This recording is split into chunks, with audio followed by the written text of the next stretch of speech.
for some of the CDC guidelines, such as keeping 6 feet apart, the mask for children 10 and up, and the constant washing of hands and sanitizer. We'll be providing those resources. So for now, you'll be teaching virtually. Teachers pushed to go this route? Yes, we definitely did. We have our teachers at HASC have we're strong union district, and we definitely pushed for this to be virtual. In our county, we've seen a huge pick of coronavirus cases, and so we don't really feel safe, but we know that there are a large number of Hispanics that are being affected with coronavirus, and our district is made up of almost 7% Hispanic, so this would be a large concern for us that this is a huge issue going on in the community, and it's just not safe for us back into the classroom at this point in time.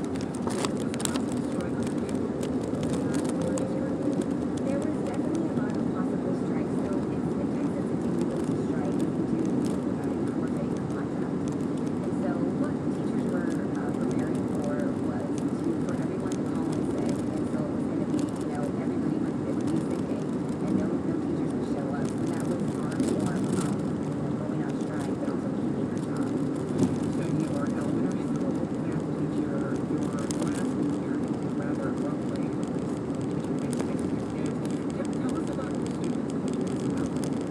I miss seeing them. I miss hugging them. I miss just being able to interact with them and being able to brighten their day.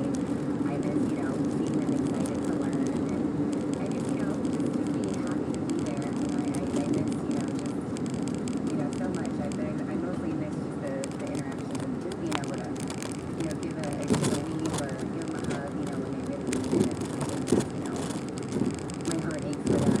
What's the biggest challenge in shifting over to remote instruction?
Close.